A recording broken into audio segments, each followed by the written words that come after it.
What if the way you teach and care for young children could change the world? Welcome to Reimagine Childhood, brought to you by the Early Childhood Christian Network, helping you grow as an educator, leader, and follower of Jesus. Early childhood is a sacred season where hearts are shaped, faith begins to grow, and lifelong learning takes root. We believe teaching young children is more than a job, it's a calling. That's why each episode is filled with practical strategies, real stories, and faith-based encouragement to help you create joyful, meaningful learning experiences in your classroom and beyond. Let's reimagine what's possible in early childhood together. I'm your host, Monica Healer, and I'm so glad you're here. When was the last time you showed up to work genuinely excited about what would happen today? At this time of year, sometimes we start getting spring fever, where we're just counting down the days until school's over, right? Well, today's episode is for you. I get to chat with Jesse Lambert, a childcare coaching specialist from West Virginia. She is passionate about Jesus and high-quality early childhood education and care. She wants early educators to thrive, not just survive the daily grind of caring for children, but to actually love what they do. Listen in as we jump into a really important conversation today. Jesse, I'm so excited to have you on the podcast today. Thanks, Monica. I'm really excited to be here. Jesse, let's start today with just you giving us a little bit of a background and how you ended up in early childhood. Okay, so do you want the story? Absolutely. Okay, because it's kind of a neat story. I had actually taken a break from college because I didn't know what I wanted to do. I just started college after high school because that's what I was supposed to do. That's what I was told. And so had no idea, took a break, had to figure myself out. And I was riding in the car with my parents one day. We're going down the road and we passed a church that was for sale. And my mom, who has been a self-employed hairdresser forever, says, "Oh, I could buy that and turn it into a daycare." And everything clicked with me. I was just chilling in the backseat and I was like, oh yeah, I could do that. So I go home, I sign up to go back to college in the early childhood program, got accepted, and I feel that my feet have not left the ground ever since. I got my associates in early childhood education, went straight to get my bachelor's in child development and family studies. I've just been running with it ever since. Okay, I love that your story starts out with driving by a church that's for sale. Yep. I mean, first off, my first opinion there is that's so sad. Like a church that's for sale, that can't be good. And also, way to go, mom, for immediately thinking, hey, we could provide childcare out of that space. Right. That to me is what in the world? Way to go, God, for planning a picture like that in your. It's stuff like that that just screams he's always working. He's always working, because that being the first thing that clicked, I kind of adopted this idea of once I graduate, I'll open my own daycare. Yeah. And I created a Pinterest board. I knew what it was going to be called. I was going to name it All God's Children. I love And it. it was going to be my thing. My career took a different path, which I'm now very glad about. But yeah, it's just kind of always in the back of my head there. So would you say that was the moment that you felt like this was a clear calling on your life? Yes and no. I felt the light bulb go off and I felt the motivation, because that was really the first time that I ever felt motivated and passionate about a field, a career. Yeah. So I went for it, but it was the longer I was in it, and really more so once I started working versus going through college, Yeah. God just kind of, in his mysterious ways, showed me that this was the path for me. This was where I was meant to be. I love that. Yeah. So your conversation today, we're really talking about figuring out your why. So for teachers listening, leaders listening, knowing your why is so important, because the reality in our field is your reward is not going to be your paycheck. I mean, let's just be honest. Across the country, as early childhood educators and leaders, we're not in the top tier of income earners. That's not where our reward is coming from. So, but I think most of us, we do have a higher purpose than just that paycheck. So talk to me a little bit about why do you think knowing your why you do what you do, why is it important? Honestly, I would say if you don't know your why, if you are not in tune with that with yourself, then you're really just showing up to work every day and going through the motions. There's no connection. There's nothing that's driving you. And so there's not a reward because, like you said, it's not the paycheck. Right. So, say you are a teacher in an early childhood environment and you know you're not getting paid the money, but you don't have that why of why am I doing this? Why do I show up to work every day? It just feels to me like it would be empty. Yeah. Yeah. When I started the early childhood program, they said, if you want to go into a field to make money, this is not, this is your opportunity to walk out. And most of us stayed, but that can't always be the driving factor. Job satisfaction is worth more than the money you're paid. So how do you think having a strong sense of purpose changes the way we show up? Do we show up differently if you have a sense of purpose?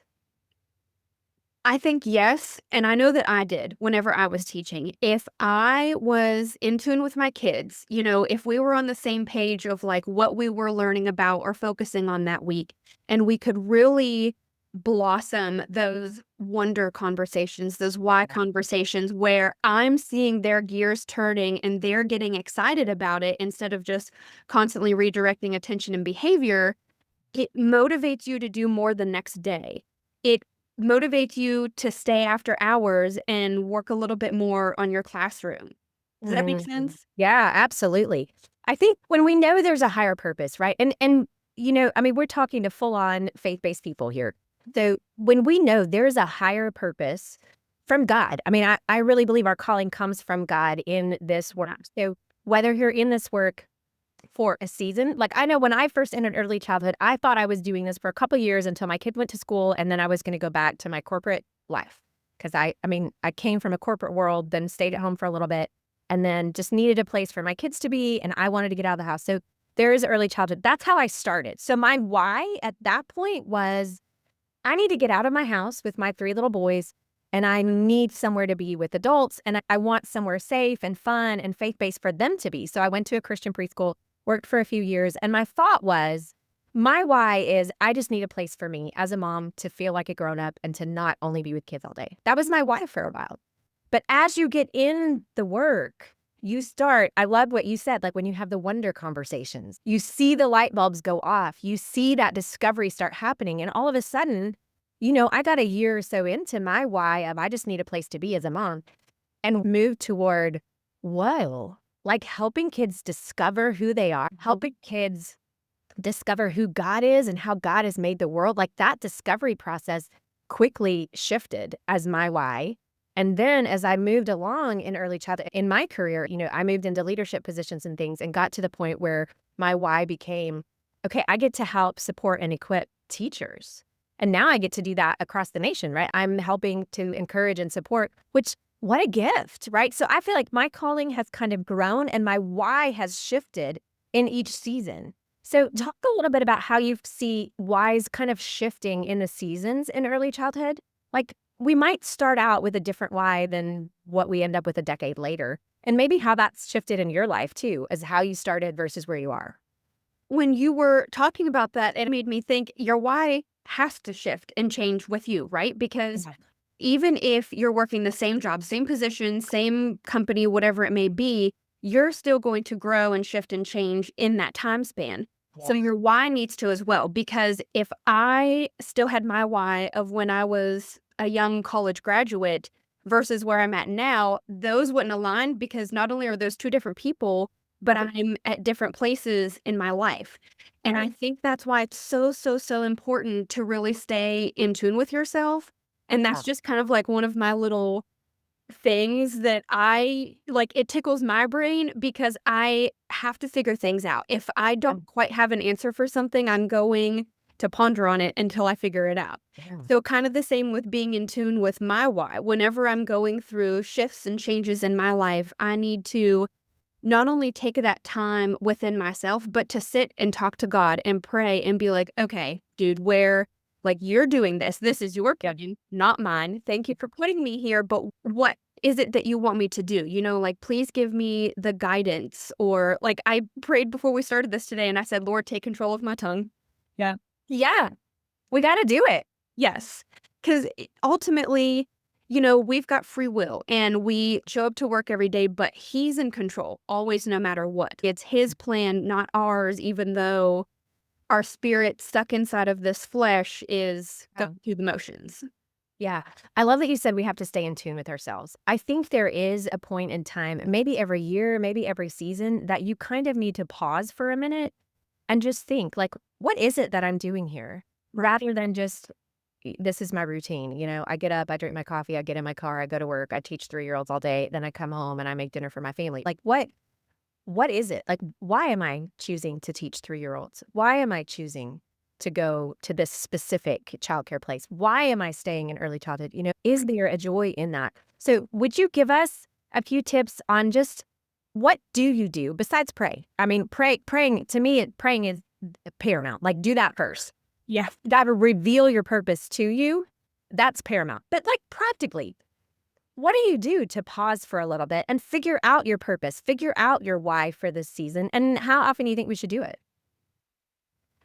I like the question of how often should we do it? I have to think about that one for a little bit. But initially, it made me think of when, not necessarily marriage, when you're married or when you're in a relationship, you have to make that conscious choice to continuously choose that person and to not let the spark die, right? Like, Yep. you know, you've been together for 5 years now, you have your routine, it Yep. maybe becomes mundane. So, what do you do in the relationship to keep the spark there? What do Yeah. you do in your relationship with God to make sure that you guys are still close knit best friends and that you can hear him, like, hear his voice whenever you're praying? So, in the like, practically, like you're saying, if it's not just a quiet moment with yourself when you're driving to work every day, maybe you utilize the people in your life. And it could even be your kiddos, like in the classroom. Fully think that it's okay for you to be open in the classroom with your kids. Whenever I was teaching, if I was having a bad day, I would tell my kids, I'd be like, hey, you know, Miss Jessie's a little off today, or she needs a little bit of help. And it made such a big difference as opposed to just putting on that professional face and going through the schedule and the lesson plans. Maybe if I Yeah. have a moment where I snap at them because of what's going on with me, but they don't know that, then your day kind of goes left. Yeah. So maybe the answer is as often as you feel necessary, as often as maybe it comes up in your head, just take 10 seconds, 30 seconds, and reset or check in with yourself and be like, why am I doing this? Why do I feel the way that I do right now? What always helps me overcome this? That's so good. Talk a little bit about difficult days. How does knowing your purpose, knowing your why affect you on the days where it's really hard? Maybe a parent's been not kind. Maybe it's just been a really rough day with kids. Maybe your own personal life is rough, but how does knowing your purpose affect those difficult days? Oh, that hits me so personally.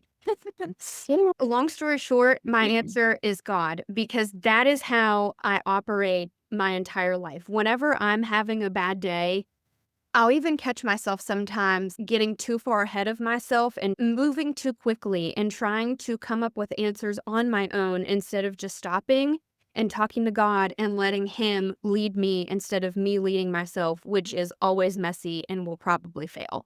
Open. So, Like I've had so many conversations about me thinking that I am in control.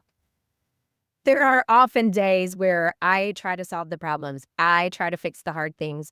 And then God has to remind me, hey, sweet girl, I am in charge here. yes, and I really think that patience comes into play there, which is Mm. a lot of the time easier said than done. But then that's just even more opportunity to pray. And, Yeah. you know, I don't really know because his timing is different than ours. So I don't really know how that goes when you ask God for more patience. But like we've kind of already said, you have to remind yourself that he's working. Yeah. If it's not in your timeline, he's working. And if you don't see it today, you're gonna see it. And I always try to tell people that you go through a bad day, you go through a bad season, there's going to be a breaking point where you see everything that God has done and it's all gonna melt away and you're gonna feel like a kid jumping on a trampoline. Like the Oh, sun is out and there's rainbows in the sky. So basically what I hear you saying then is difficult seasons, like it comes, expect it, don't be shocked by it. Difficult circumstances, all those things. Like sometimes parents are mean, like that, it just happens. That stinks, but we're also human. And sometimes little kids are annoying and they push all your buttons. Like, let's be honest, they are very good at finding our buttons to push. Yeah. And sometimes it's hard to work with coworkers. It just is because we're humans. We all have preferences. We all have desires. I might have had a bad morning. She might have had a bad morning, and now we have to work together. Right. It stinks. But I do think having that view of there's a bigger purpose to what we're doing. Yeah, it's hard to rise above. Right. And also it's necessary. It's sometimes necessary. the hardest thing to turn the other cheek like we are told to do. You know, when a parent slaps us on the cheek and we have to turn and let them do it on the other one too. Sometimes that's really hard because we're human. Right. Pride is a vicious, vicious thing with coworkers and even kids. Not only is there spiritual warfare, but in my experience, some children have like unmatched resiliency. And there's going to be children that just simply don't like you. Yeah. You're not always going to be able to make those connections and get along with everybody, children's parents, coworkers. Right. Like you said, we have to rise above because not only are we taught to turn the other cheek, but we're taught to never let our light go out and to love like Jesus and to continue showing his light. Right. And to me, honestly, that's survival because if I don't have that mindset in navigating through this world, I'm not only going to be lost, I'm going to be miserable and probably not successful. I'm interrupting this episode briefly to tell you about another amazing opportunity to get better equipped for the role that you play in early childhood. Today, I want to tell you about our online, on-demand, self-paced professional development and training courses. You can choose from almost 50 different courses, all provided from a faith perspective. Each course includes downloadable resources and note sheets, engaging video content, and a quick quiz to earn a certificate of completion. Get it done at your own pace in moments that work for you, even in your pajamas if you want to. Check out the full offering at earlychildhoodchristiannetwork.com/course-catalog, or just click courses on our website. There's even a popular sample course on behavior management available for free, so you can get a feel for the way each course operates. We can't wait to connect with you inside our course library. Now, let's finish up today's episode. Golly. Talk to me really practically now. How can a school leader create an environment that's conducive to that? Not only meeting them where they're at and on that same note, getting to know them individually, but making it a priority in the environment or in the practice, whether it be with monthly staff meetings, a staff wellness policy, however, for each person's environment and culture, however it works for them, the people that you work with and the environment that you're in is so, so, so important for everyone to be successful and comfortable and motivated. So then you have to put the time and effort and energy into that. Like if I'm a school leader and I show up to work and I'm very busy and I'm buried in emails and I'm never available to my staff and I don't really put their personal wants and needs on any kind of importance, not only am I going to probably lose my staff and then have to deal with staff turnover and staff retention, but it's not going to create an environment that is positive, motivated, working like a well-oiled machine. Yeah. Do you think a school should have like a school-wide why?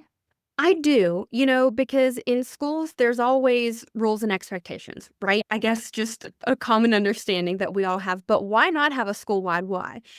Schools have alma maters and they have cheers and different things that they do. Why not have a collective why? Like, why are we at this school? Why do we continue to stay at this school? Why does this school run the way that it does? Why does the staff seem to be on the same level for the most part, if that makes sense? That's honestly not a bad suggestion. I mean, as I'm thinking about it, I'm just thinking, if we, as a full program, maybe our church for our weekday program or whatever, if we have an overarching, not just a mission statement. I think some of us get in that mission statement mind and it's words that we say, but we don't really live it. honestly. Right. I think if we could create for our school a full, hey, this is our higher purpose. Like, we are here to serve families and their children. Pick something that is easy to say, that you remind your staff of, and that you remind yourself of. Right. And then, yeah, as each one of us individually, I don't think just a school-wide why is enough. I think every individual person needs to know why they're there. And even if you're there is, I'm here to have a part-time job so I can pay for college. That's great, and that's not bad. Right. I think there hopefully are a few people who are like, no, I feel called by God to help children discover who they're meant to be, because you need those people too. But let's be honest, like our why, we've talked about it throughout the whole thing. Some seasons our why might shift and feel less inspirational necessarily, and it doesn't have to always be. So hear that too, y'all. It doesn't have to always be this big faith-based thing. Like sometimes your why really is, I'm working here because I want enough money to get my nails done. I hope that you fall in love with the children, and I hope that you fall in love with the families, and I hope that you build strong relationship with your coworkers. But it's not bad if your why is something less inspirational than what we've been talking about. Right. Okay, you just need to know what it is. Absolutely. And as a staff leader, I think it's good for your school to have a higher level why, so that as a program as a whole, you know what you're doing here. Because even as leaders, we can get bogged down and tired and buried in emails or feel like there's no time to connect with our staff. I do think as a leader, it's important that you help your staff discover their why, that maybe you lead them through a process of prayer. I mean, there's tons of activities out there, y'all. I can link to some in our show notes if you want. In fact, I will. I'll link to some activities and show notes where you can help people figure out their value systems, different personality tests that sometimes help you find what is your purpose here and what am I doing here specifically. So I do think that's good. Talk about when we might be drifting. How do you know you're drifting from your why? I think it would probably start with the lack of motivation or the lack of energy. You know, like when you get settled into the routine, when it kind of becomes mundane, you show up to work, you work your shift, you go home, you cook dinner, and that's pretty much all she wrote. So it's almost like you're not necessarily sleepwalking, but I can't think of a better name than mundane. Like you're just kind of going through the motions and there's nothing that's perking you up.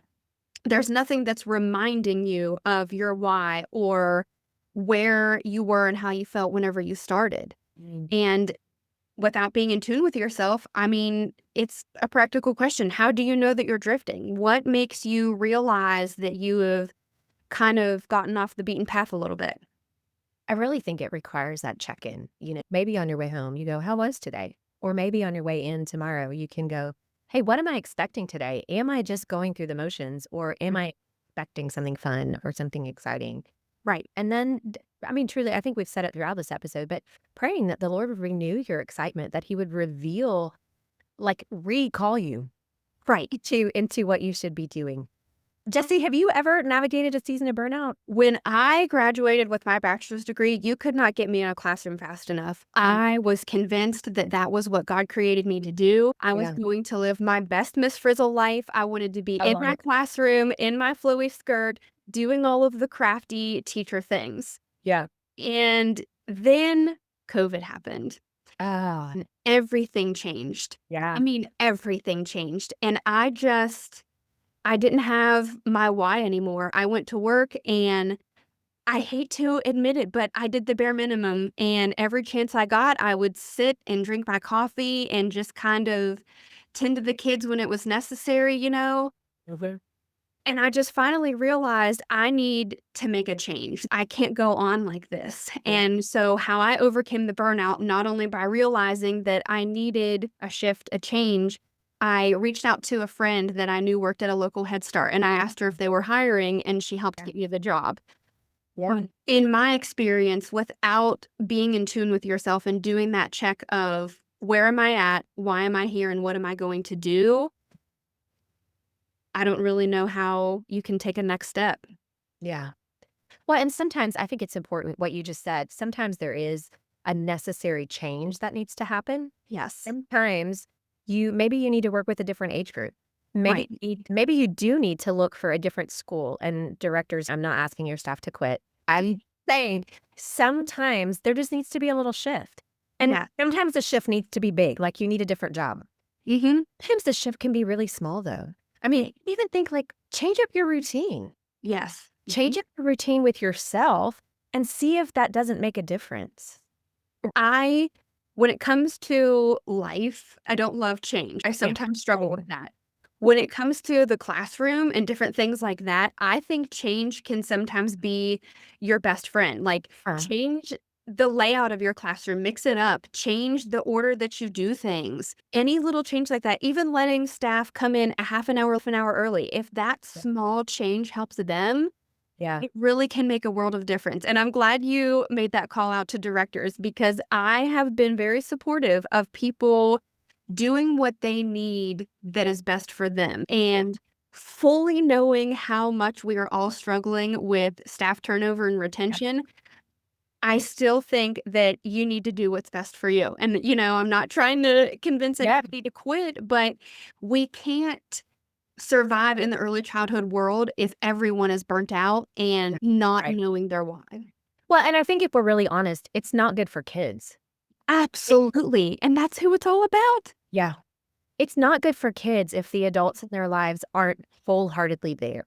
100%. Hear me also say that you're not going to be wholehearted every day. That's called the human condition. We are not Jesus. We are not perfect every day.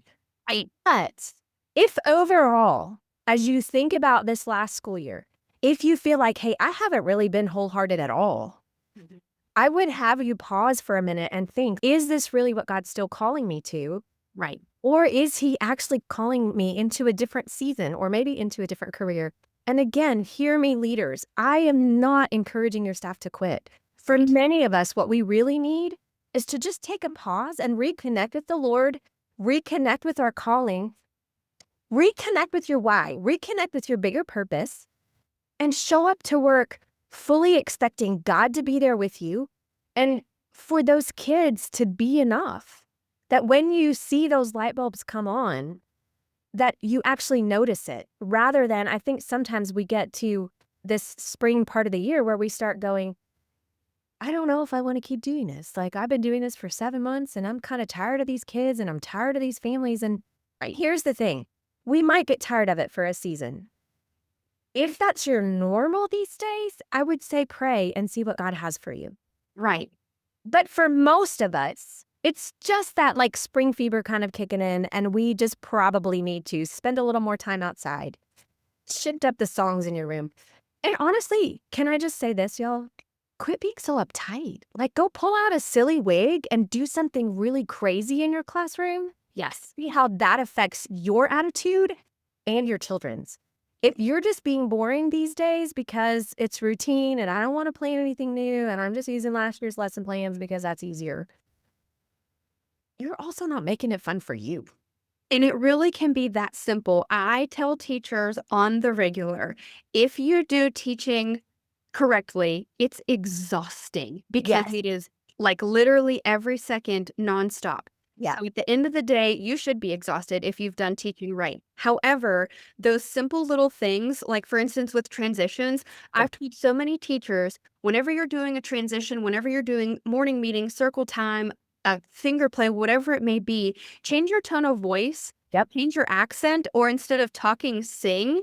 See the difference that it makes in those children and then in you. I mean, it might seem silly to some people, and we've got our like really shy, introverted people too, which I understand. I never want to make anyone feel uncomfortable, but it can be that simple that just changes everything and gives you that reset. Sometimes I think that's what you need, is just a little reset for yourself, which will then reignite your passion for what you're doing.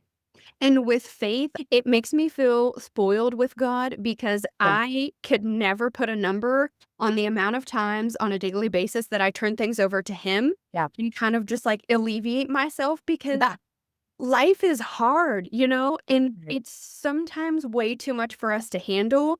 And then he reminds us that we're not supposed to handle all of it. That's what he's there for. So you turn it over to him, you put it in his hands, and you say, listen, I'm done. I'm burnt out. I need your help. I need you to intervene. I'm going to put this into your hands and just sit back and relax, and he'll do it. He will do it for you. He will. I so agree. This has been such a fun conversation, Jessie. It has. I've been having a blast. Okay, last question that I love to ask our guests. We call our podcast Reimagine Childhood, and I would love for you to think about our current societal approach to early childhood. If there was one thing you could change, what would it be? Oh, generational hand-me-downs or generational assumptions. Just because it happened to you or this is how you were raised doesn't mean that that needs to continue. If it's so been your good. experience and you think, well, this is how it was for me, so that's all there is to it, Yeah, and it's not true. And that does not have to continue on generation after generation. love it. We can make modeling for the children our own or, derived from God, which Yeah. is more important. But yeah, everyone's experience is super important. And I think that you need to be in tune with that as well, because that's going to be a huge part of who you are as a person. Absolutely. But not all experiences, as we know, are great. And so those don't have to be continued. Ugh, I love that. Jesse, this has been so fun. Yeah. Thanks for sharing your heart. And I love that you've pointed us to the Lord over and over, because I think that truly is the answer. It is. And to be completely blunt with you, Monica, it's how I survive. It's the only way that I survive in my life. I have went through so many seasons and shifts and changes, and I feel like I've been multiple different people. Yeah. And he has been the constant. He's always been there. And without me truly leaning on him, I know that I would not make it through this life. What a great ending to this episode. Thanks, Jesse, for being on our podcast today. Thank you so much. I'm really honored that you asked me. This has been so fun. Jesse's heart for early educators and for the Lord is evident. I said it at the beginning of this episode. She wants you to thrive. When you thrive in your calling, the children in your care can flourish too. If you haven't recently taken a moment to check in with yourself, would you do that today? Pause for just a few minutes and remind yourself, or maybe actually ask God, why you do what you do. Have you noticed the joy of discovery in the eyes of a young child recently? How did that hit you? Have you seen and felt the wholehearted trust of a young child in your care lately? Did it matter to you? Jesse and I are asking God to reignite a passion in you for the work that you do every day. We're asking that He would give you creative ideas for livening up your routines and making these last few weeks of the school year memorable and filled with fun and joy, rather than just being mundane and routine and maybe even boring. Will you let us know how it's going? We'd love to hear your why, your higher purpose. Comment on any of our social media posts this week or send us an email, hello@earlychildhoodchristiannetwork.com. Why do you do what you do? If you're not sure, today is the day to pause and figure it out. Thanks for spending time with us today on Reimagine Childhood. We hope you walk away with a fresh idea, a little encouragement, and a big reminder that your work with young children truly changes lives. If this episode was helpful, would you take a moment to subscribe? Rate the show in whichever app you listen, and then share this episode with someone who might benefit. Your engagement helps us reach more teachers and caregivers who are shaping the next generation for Jesus. Stay connected with us on Instagram, Facebook, or YouTube, and our website at earlychildhoodchristiannetwork.com.